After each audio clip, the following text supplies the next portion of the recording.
Hey, I'm Mike, And I'm Becky. and this is another episode of the Mike and Becky Show. We're here at the Johnson Space Center here in Houston. We're going to go check it out. Houston, we have a problem. This is the place. So go check it out. I thought that was Mission Control. Oh, yeah. Mission Control is actually across the street. They used to let you go over there, but since 9/11, of course, you can't. So, but we're gonna see how they got the little piggyback on top of the plane there, and other things, I'm sure.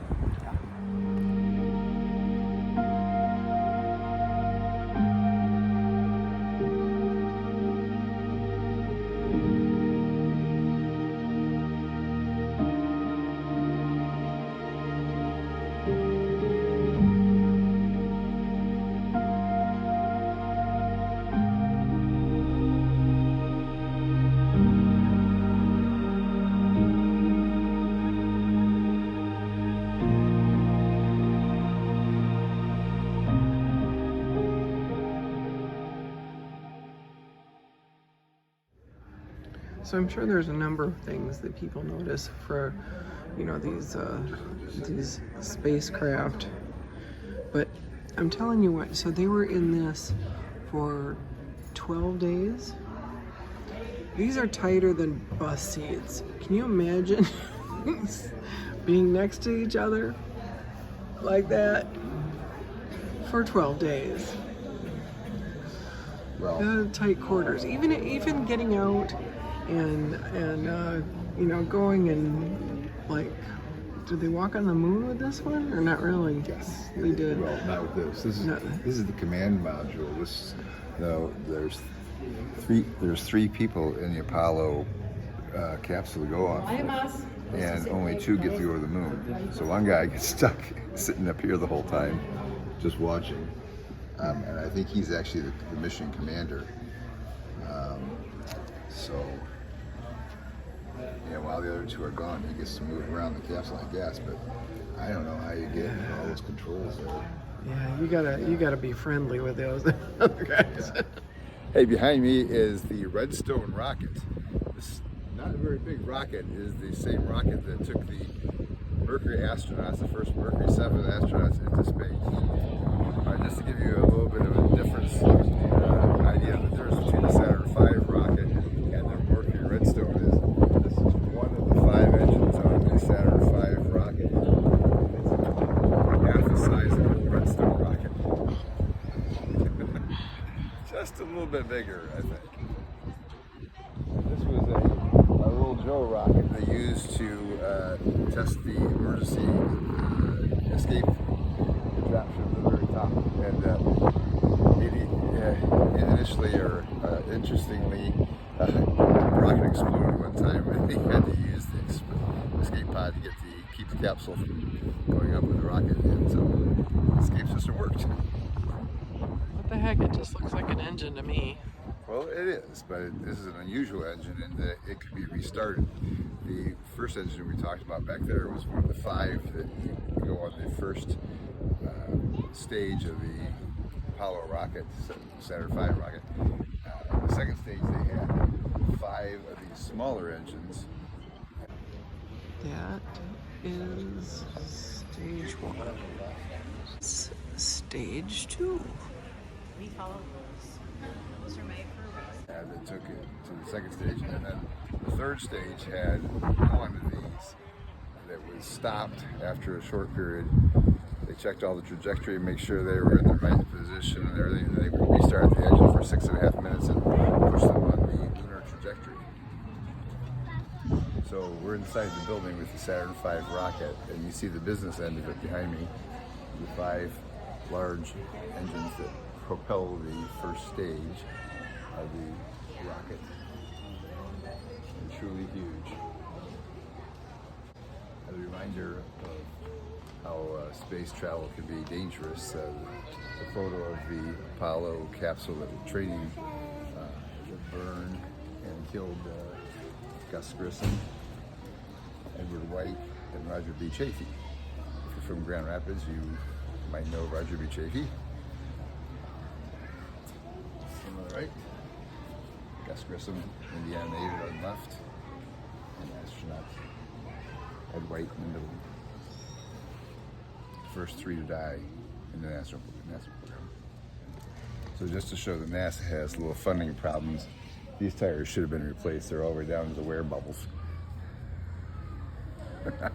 Oh, little NASA humor there. A little massive humor. NASA's NASA humor. Those are some big tires. They have no maker on them. They're knockoffs. This is the business end of the Saturn V with the escape pod there, command module there, service module, and in the white cone area here is where the lunar rover would go. Okay. All right, ladies and gentlemen, welcome to Building 9, mock-up facility. Since the 1980s, every NASA astronaut training in our program would walk down on the floors beneath us, using various mock-ups stored here in this building to train or prepare themselves for their missions in outer space. Now, this isn't just a training facility for our astronauts only, but for anyone who might need to come use these mock-ups to train themselves for their jobs. For example, the fire or rescue teams that work at Kennedy Space Center in Florida, where we launch these spacecraft.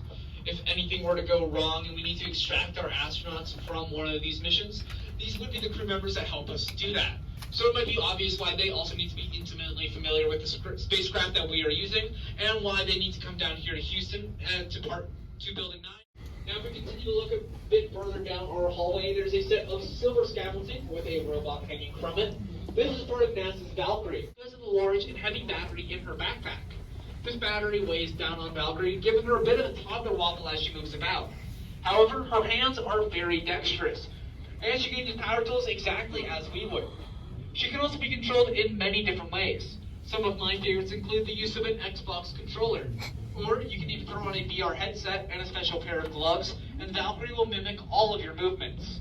Because of her wide use case scenario, we do not want to discard that project just yet.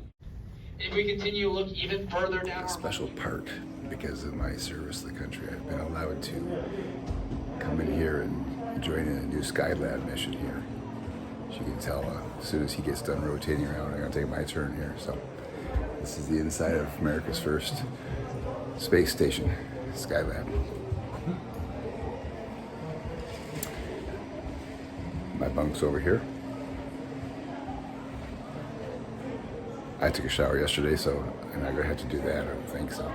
But if we're up here long enough, I probably have to take a shower. But kind of cool because there's stuff all around here.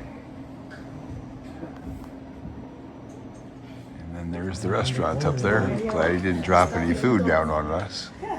So up here in Skylab, one of the important things you have to be able to do is to dock in there with the waste management system.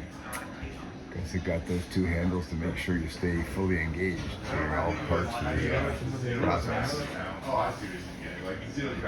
Flight deck, the control panel for the Space Shuttle. As you can see, they don't even have an AM/FM radio or a DVD player here. Yeah, no Sirius XM here. Holy cow. They are working with what they got, these poor people. And they have like filled in every inch of space. So there's, I'm betting there's no heated seats on this thing either. Our massage chairs, they vibrate quite a bit. Oh yeah. This is the shuttle's trunk, the cargo bay. And you see the huge satellite in there. And got mirrored ceilings, mirrored walls. And a bunch of disco ball in here when they have dances. It's really a lot of fun. Yeah, I understand the spinning is great. Upon closer look, it's a little windy up here, so sorry about that, but upon closer look, it looks like the tiles on the Space Shuttle are numbered. Every single one are numbered. This is the 747 that would shuttle the Space Shuttle from California back to Florida if it needed to land in California rather than Cape Canaveral. It's the reinforced fuselage on the 747 to carry the extra weight in the orbiter. Each one of those little tabs has got a number on it. All of those And just for fun, they take them all off and then see how fast they can put them back on in the right order.